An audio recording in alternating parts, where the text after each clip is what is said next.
Logan Keller didn't expect his daughter's field trip to the aquarium would end with him catching a woman as she collapsed outside the ticket booth. "Hey, whoa, I got you," he said, grabbing her before she hit the pavement. The woman's skin was pale, clammy. Her knees buckled again, and he guided her down to sit on the curb. The line behind them shifted with murmurs, but Logan focused on the stranger in his arms. "Are you diabetic, low blood sugar?" he asked quickly. Her eyes fluttered open.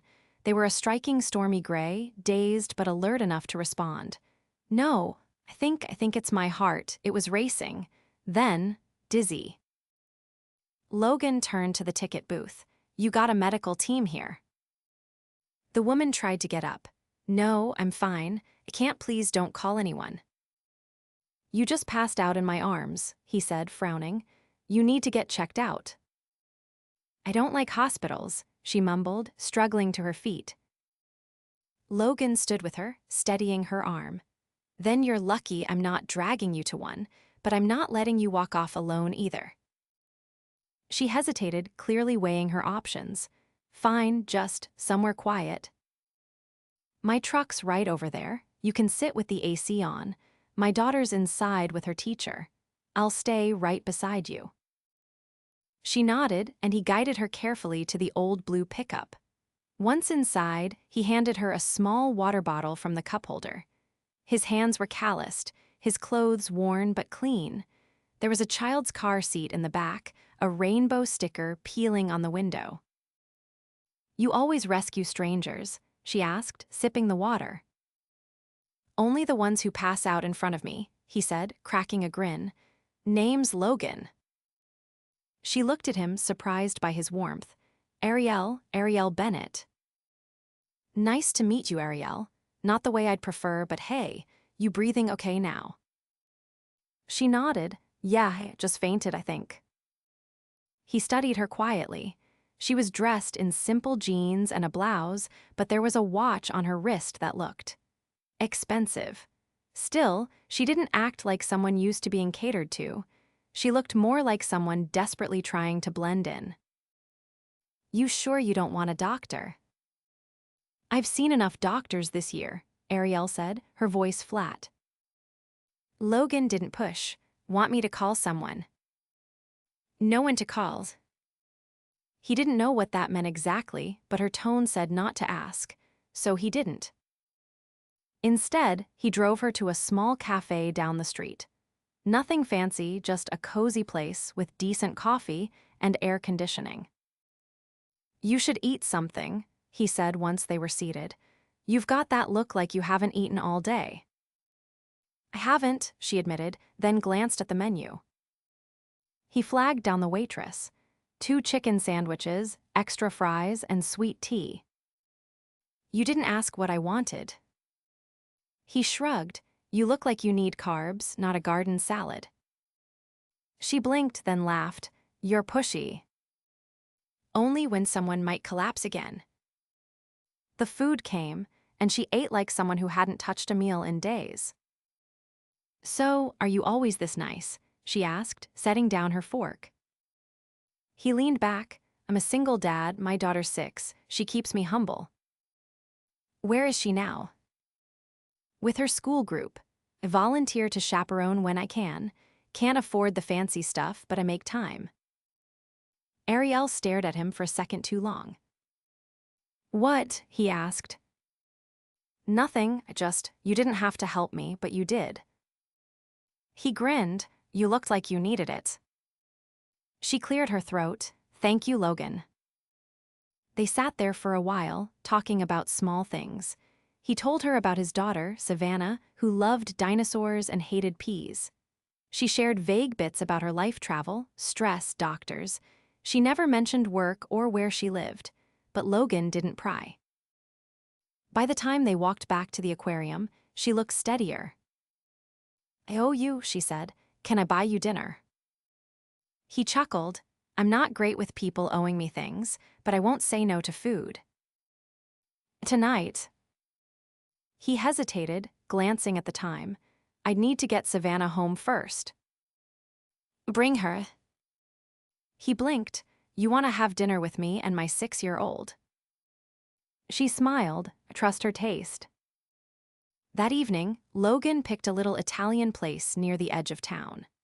They sat at a corner, Booth Logan, Ariel, and Savannah, who wore a glittery unicorn shirt and kept asking Ariel if she liked pizza or pasta better. Ariel fit into their world too easily. She helped Savannah cut her meatballs, laughed at her stories, and even offered to pay when the check came. No way, Logan said quickly, sliding his card to the waiter. You're the guest. But invited you. And I'm still not letting you pay. Ariel looked at him, truly looked. No one had ever insisted on paying for her in years, not when they realized who she was, but Logan didn't know, and she wasn't going to tell him. Not yet. When they walked out, Savannah yawned and hugged Ariel's waist without warning. You're pretty, and you're nice. Ariel looked stunned, her hand brushing Savannah's hair. Thank you. Logan watched them, heart thudding in an unfamiliar way. He drove Ariel back to her rental car, which was parked near the cafe. As she opened the passenger door, she turned to him. I meant it, you helped me today, more than you know. He gave her a soft smile. You're welcome. She paused. Would you want to see me again? He blinked. You serious? I don't usually ask men out, especially not dads with glitter on their jeans, but yeah, I'm serious. Logan rubbed the back of his neck. Yes, I'd like that. Ariel smiled. Good. She didn't kiss him, but she touched his hand before getting into her car. As she drove away, Logan stood there in the parking lot, feeling like something had shifted. Like his quiet little world had just been rocked by a mystery woman with haunted eyes and a laugh that made his chest ache. He didn't know she was a millionaire. He just knew he wanted to see her again. Logan pulled the last sheet from the dryer and shook it out, the scent of lavender detergent rising into the air. Savannah was sitting cross-legged on the living room floor, drawing stars with a glitter pen that was already beginning to run dry. He made a mental note to grab her a new set the next time he was near the dollar store. The knock at the door jolted them both. Expecting someone, Savannah asked without looking up. Nope, Logan said, folding the sheet and tossing it over his shoulder. You stay here. He opened the door, and there was Ariel, standing on his worn wooden porch, holding a paper bag and a potted plant with tiny white flowers. I brought muffins, she said, lifting the bag, and this. I didn't know what your daughter liked, but these looked cheerful. He stepped aside, his brow rising. You didn't have to bring gifts. I know, I wanted to. Savannah peeked around the corner, then walked over and gave Ariel a long look. Are those blueberry? Ariel held out the bag, with crumb topping. Savannah took it and disappeared back into the living room. Logan smiled despite himself. Come in. The inside of the house was small, just 2 bedrooms, 1 bathroom, and a kitchen that hadn't been updated since the 90s. But it was clean and smelled like cinnamon from the candle he kept lit by the sink. Ariel stepped inside, glancing at the photos on the wall. One showed Logan holding a baby Savannah, both of them drenched in what looked like hose water, laughing. This place is cozy, she said. Nice way of saying small, he said, grabbing 2 mugs from the cabinet. Coffee. Sure. She took a seat at the table, setting the plant beside her. So, what do you do? I manage inventory at a construction supply warehouse, he said, pouring hot coffee into both mugs. It's not glamorous, but it pays the bills, sometimes. She wrapped her hands around the mug, nodding. You work long hours. Used to be worse, but I switched shifts when Savannah started school. I'm home by 4 most days. Do you ever get time for yourself? He laughed. Define time. If I get through a shower without someone knocking on the door, that's a luxury. Ariel leaned back slightly, studying him. You're the kind of man who shows up when it counts, aren't you? He shrugged. Try doesn't always feel like enough. It is, she said quietly. He looked at her, really looked this time. She was wearing a simple gray sweater and dark jeans, her hair pulled back in a loose braid. There was tension in her shoulders, even when she smiled, like she was holding something back. You always this mysterious? He asked. I'm not trying to be, she said. It just takes me a while to trust. He nodded slowly. Fair enough. Savannah suddenly appeared beside them, holding a crumpled flyer. Dad, the school's doing a father-daughter dance next weekend. Can we go? Logan took the paper and frowned. Isn't that one of those things where people show up in tuxes and stuff? I don't care about that, Savannah said. I just want to dance. Ariel reached for the flyer. It says it's at the community center. Doesn't sound fancy. Still need something decent to wear, Logan muttered. I can help with that, Ariel said. No, Logan said too quickly. I mean, I appreciate it, but we're fine. Ariel didn't argue. She just folded the flyer neatly and handed it back to Savannah. You're going to be the best-dressed kid there, glitter and all. Savannah beamed and ran off to add more sparkles to her drawing. Once she was gone, Logan leaned against the counter. I don't want you to feel like you have to fix anything for us. I don't, Ariel said, but I like the idea of helping when I can. He met her eyes. Why? She hesitated, then looked down at her coffee. Because sometimes I don't know what to do with everything I have, and it feels empty. He didn't push for details, but something about the way she said it stayed with him. Later that afternoon, they ended up at a small park on the edge of town. Savannah ran ahead to the swings while Logan and Ariel trailed behind, the sun dipping low behind the trees. Can I ask you something? Logan said as they sat on a bench. She nodded. You don't talk much about your life. That's not a question. Fair, why don't you? Ariel exhaled slowly. Because it's complicated, and I'm not sure you'd look at me the same way if you knew. He tilted his head. Try me. She opened her mouth, then shut it. Not yet. He nodded, surprisingly unbothered. I can wait. They watched Savannah pump her legs on the swing, her laughter cutting through the air like bells. Your daughter, Ariel said softly. She's lucky. I'm the lucky one, Logan said. Ariel turned to him. You ever think about dating again? He hesitated. I have, but I don't really bring people around unless I think it could be something real. What about now? She asked, her voice barely above a whisper. He looked at her. That depends. Are you planning on disappearing on me? No, she said, not unless you ask me to. Then yes, I'm thinking about it. They sat in silence, the kind that feels full, not empty. The kind that says something without needing words at all. When the sun dipped below the horizon, Logan stood and called out for Savannah.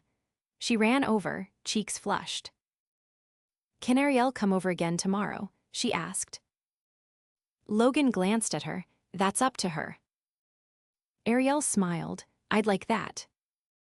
As they walked back to the truck, Logan had the strangest feeling in his chest.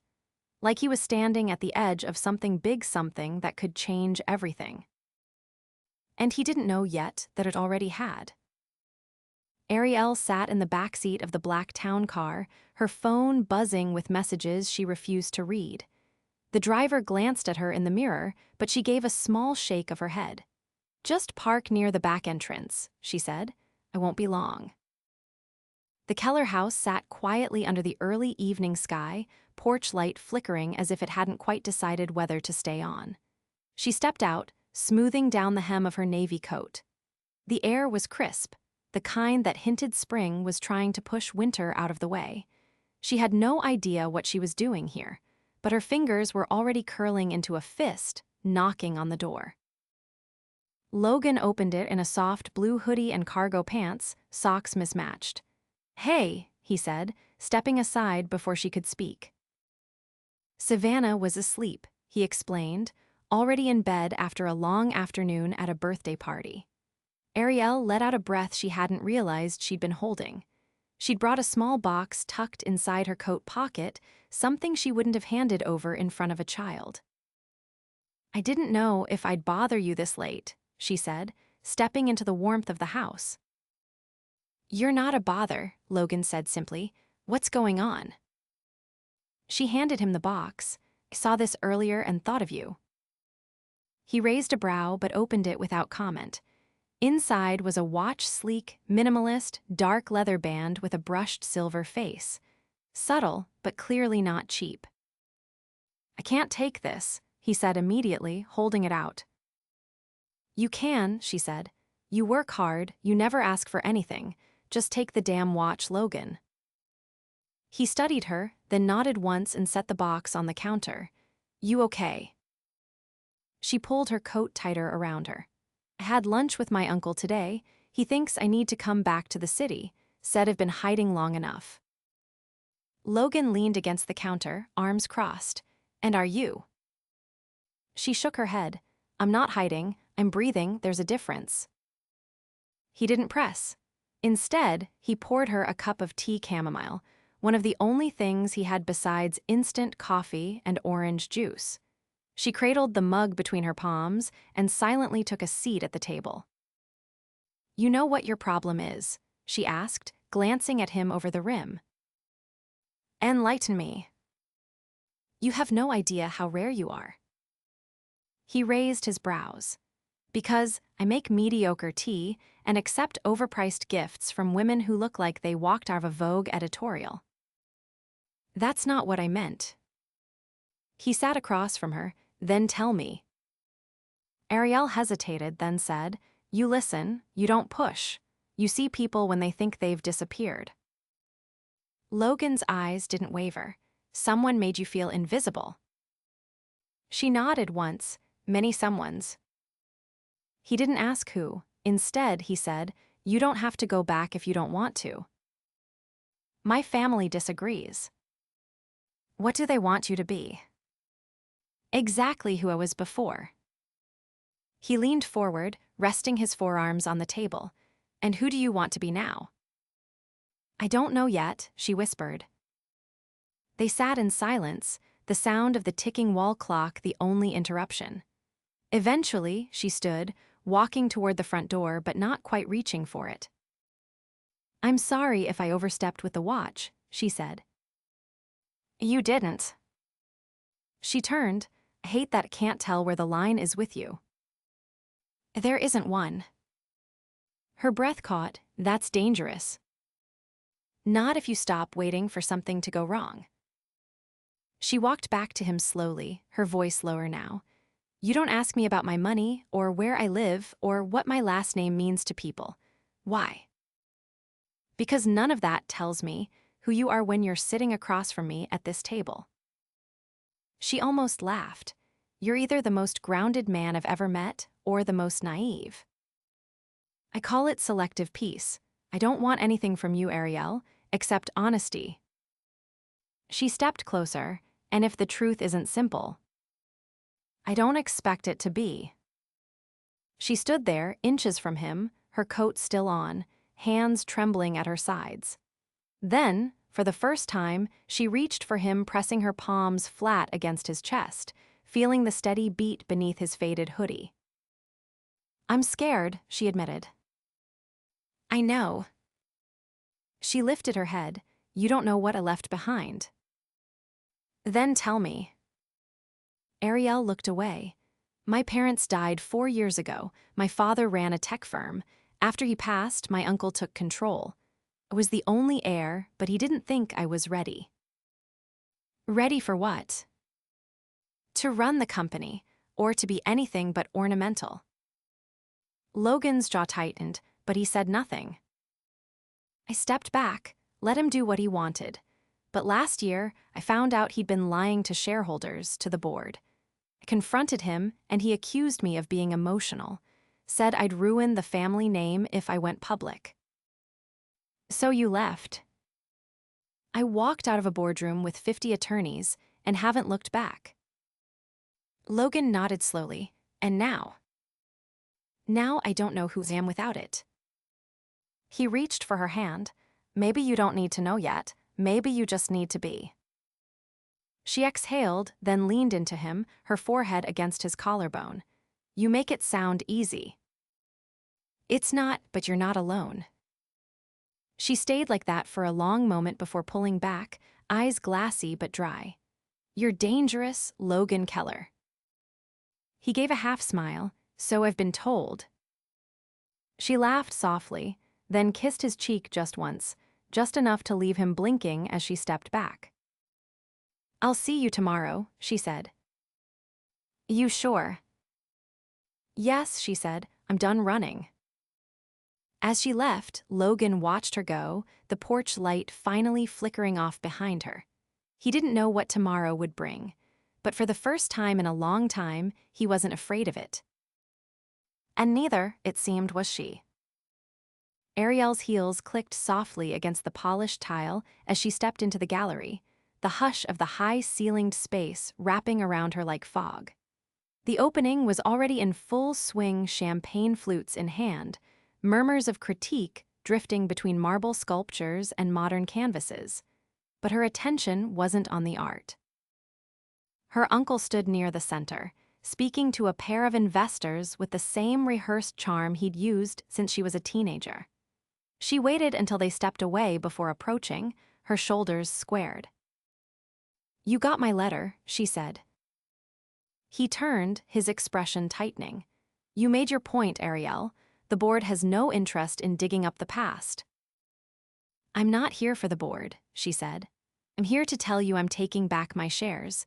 You can either cooperate, or I'll move forward with exposing the falsified quarterly reports. You won't talk your way out of that.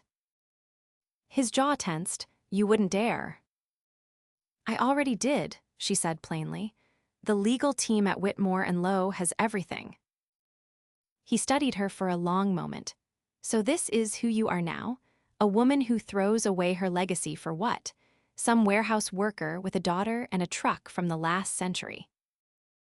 That man raised a better human being than you ever managed with all your money and power, she said.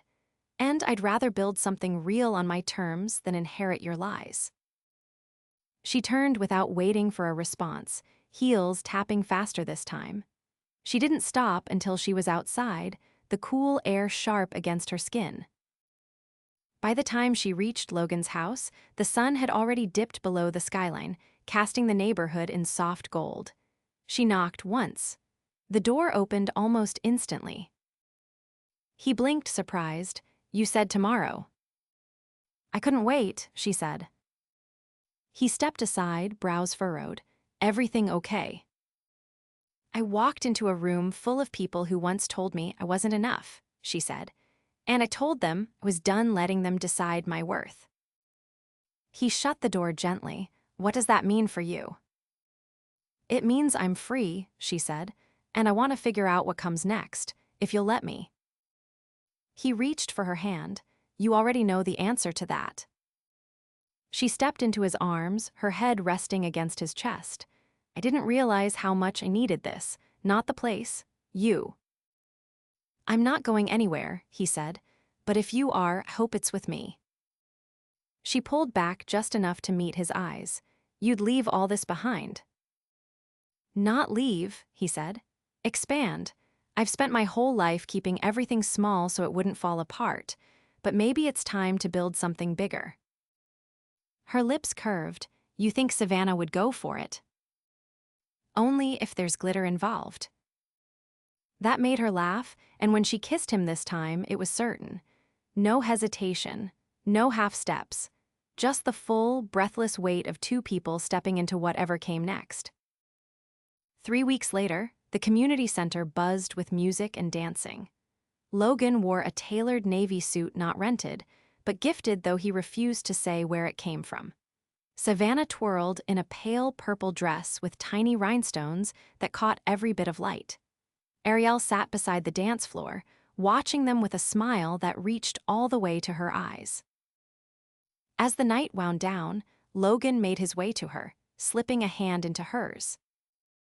"Dance with me," he asked. She rose without a word, letting him guide her into the soft sway of the final song.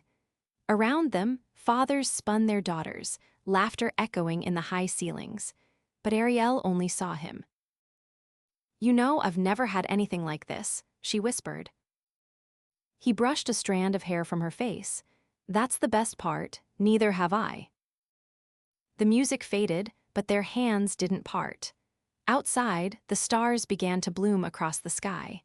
A new beginning not built on wealth or legacy, but on something far rarer. Love earned in small moments. And chosen again and again. Logan adjusted the strap of Savannah's overnight bag on his shoulder as he rang the doorbell. The woman who opened the door was middle-aged, with soft eyes and a warm smile. She greeted Savannah with a cheerful, "Hi, sweetheart," and led her inside without hesitation. Logan lingered for a moment longer, giving his daughter a small wave as she disappeared into the cozy home. It was the first time he'd ever let anyone else watch her overnight, but Savannah had been begging for a sleepover at her best friend. He exhaled, rolling his shoulders once. It felt strange to have a night with no little voice asking for bedtime stories or sneaking extra cookies.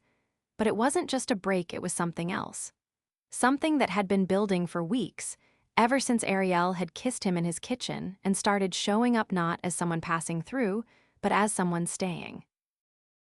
When he pulled into her driveway, he was surprised to see her standing outside, arms crossed, a small duffel bag at her feet. Her red sweater was softer than anything he owned, and her jeans were tucked into boots that had definitely never stepped in mud. But her face was open, unguarded. "You're packed?" he asked, stepping out of the truck. She nodded. "I thought maybe we could get out of town for the night. I found a place." "You planned something without telling me." "I wanted to surprise you." He gave a short laugh. "You've got a real habit of doing that." "Is that a yes?" He eyed the sky, already deepening into twilight. "Only if you promise not to make me wear a tie." "No ties," she said, "but maybe a jacket. It's in the mountains." They drove for 2 hours, winding through narrow roads flanked by tall pines until they reached a small private cabin tucked behind a grove. There was a fire already going inside Ariel had called ahead, and the scent of cedar greeted them as they stepped through the door. He took in the space slowly. Exposed beams, floor-to-ceiling windows facing the forest, a low couch with thick blankets thrown over the back. It was quiet in a way that made everything else in the world feel far away. "This is not what I expected," Logan said, setting his bag down. "I thought we could use a little time where no one knows your name or mine," she said. He walked over to the window, hands in his pockets. "You've been different lately, quieter." "I've been thinking," she said, stepping closer, "about what I want, about where I want to be." He turned to face her, and I don't want to split my life between 2 worlds anymore. I don't want to keep one version of myself for the city and another for here. "You don't have to choose," he said. "I'll never ask you to give anything up." "I know," she said, "but I'm not giving anything up. I'm building something better, and I want to build it with you." There was a long pause before he stepped forward, resting his forehead gently against hers. "You scare the hell out of me sometimes, you know that." "I scare myself," she whispered. He kissed her then, slow and certain, and when she pulled back, her eyes were glassy in the firelight. "I want to show you something," she said. She walked to her bag and pulled out a stack of papers, handing them to him. "These are the designs for a community center, for kids. Programs, after-school tutoring, dance classes, art rooms. I've been working with a few architects. I want to build it here in town." He flipped through the pages, stunned. "You're serious?" I want Savannah to have a place like this. I want your neighbor's kids to have it too, and I want to do it with you, if you'll help me. He set the papers down and pulled her into his arms. You really think I'm going to say no to that? She laughed into his shoulder. I hoped not. That night, they lay tangled together beneath the thick quilt, the fireplace crackling near their feet. Arielle rested her head on Logan's chest, her fingers tracing idle shapes over his skin. Do you think she's okay? She asked, meaning Savannah. She's probably telling ghost stories and eating too many marshmallows, he said. She's fine. You're a good father. I try. You're going to be an amazing partner, too. He looked down at her. You're not going to change your mind in a few months. No, she said. I've never been more sure of anything. They fell asleep with the forest holding them close, the wind whispering gently against the glass. The next morning, Logan stood beside Arielle at the edge of the property where the community center would one day stand. The plot wasn't much, yet just a stretch of empty land behind the library, but she pointed to the corners with a kind of joy he hadn't seen in her before. This is the reading room, she said, and over there will be the garden. Kids can grow vegetables and flowers. He slipped his hand into hers. You're going to change this place. So will you. Months later, the groundbreaking ceremony drew a crowd. Logan wore a clean button-up, Savannah clutched a bouquet of sunflowers, and Arielle stood in front of the podium with a microphone and a smile that made every camera flash. This isn't about me, she said. It's about community, about giving kids a place to dream, and I'm proud to be part of something real. After the applause, Savannah tugged on Logan's sleeve. Is Arielle going to live with us forever? He crouched beside her. Why, you think you can handle that? She nodded solemnly. She makes pancakes better than you. Logan laughed and stood as Arielle approached. So, how'd do? She asked. You made at least 50 people cry. Not bad. She looped her arm through his, ready to go home. With you, he said, always. They walked back to the truck, Savannah skipping ahead, waving to her friends. The sky was a brilliant blue, and the air buzzed with the promise of something lasting. Years later, the community center would be filled with laughter and paint-stained smocks. Savannah would lead the garden club. Logan would teach weekend woodworking classes, and Arielle would stand in the middle of it all, watching the life they'd built bloom around them. Not a fantasy, not a fiction, but a forever they'd chosen together, day by day.